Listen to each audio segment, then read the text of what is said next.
నమస్కారం. గత 50 సంవత్సరాలుగా తెలుగు వారందరూ ఏకమయ్యేందుకు శ్రీ రామోజీరావు గారు చేస్తున్న నిరంతర కృషి విలువ కట్టలేనిది. తెలుగు జర్నలిజానికే కాకుండా ముఖ్యంగా నైతిక జర్నలిజానికి శ్రీ రామోజీరావు గారు ఆదర్శవంతులు.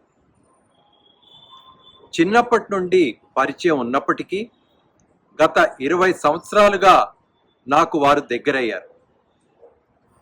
వారి ఆప్యాయం పొందే అరుదైన అవకాశం కలిగినందుకు నేను చాలా అదృష్టవంతుడిగా భావిస్తున్నాను. యునైటెడ్ కింగ్డమ్ నుండి భారతదేశానికి అమ్మకి రొమ్ము క్యాన్సర్ వచ్చినప్పుడు నేను వచ్చేస్తున్నానని తెలుసుకుని చాలా గర్వపడ్డారు.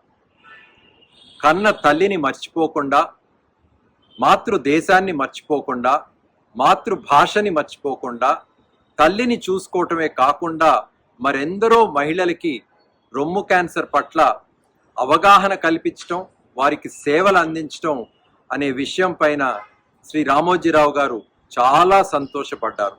ఎన్నో ఉత్తరాలు నాకు రాయటం జరిగింది. ఎన్నోసార్లు నేను వారిని కలవటం జరిగింది. రొమ్ము క్యాన్సర్ పట్ల మొట్టమొదటిసారిగా మన తెలుగు రాష్ట్రాల్లో అవగాహన కల్పించేందుకు ఈనాడు ద్వారా, ఈటీవీ ద్వారా నాకు ఎన్నో అవకాశాలు వారు నాకు ప్రసాదించారు. శ్రీ రామోజీరావు గారిలో ఎన్నో మంచి గుణాలు ఉన్నాయి. 3 మాటల్లో చెప్పాలంటే, మొట్టమొదటిది దృష్టి పెట్టి, దీక్షతో, దృఢ నిశ్చయంతో కష్టపడి పనిచేస్తే ఏదైనా సాధించవచ్చని. రెండవది, quality is never an accident, it is a result of N intelligent and focused efforts. Highest క్వాలిటీకి శ్రీ రామోజీరావు గారు ఎల్లప్పుడూ కృషి చేస్తూనే ఉండేవారు.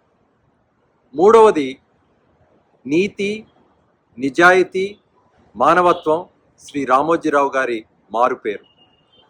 ఇవే కాకుండా ఎన్నో మంచి గుణాలతో శ్రీ రామోజీరావు గారు మంచి పేరు తెచ్చుకున్నారు. ఈ కష్టమైన సమయంలో శ్రీ రామోజీరావు గారి కుటుంబ సభ్యులందరూ చల్లగా ఉండాలని, ఆ భగవంతుడు దీవించాలని కోరుకుంటూ వారి ఆత్మకి శాంతి కలగాలని నేను ప్రార్థిస్తున్నాను. నమస్కారం.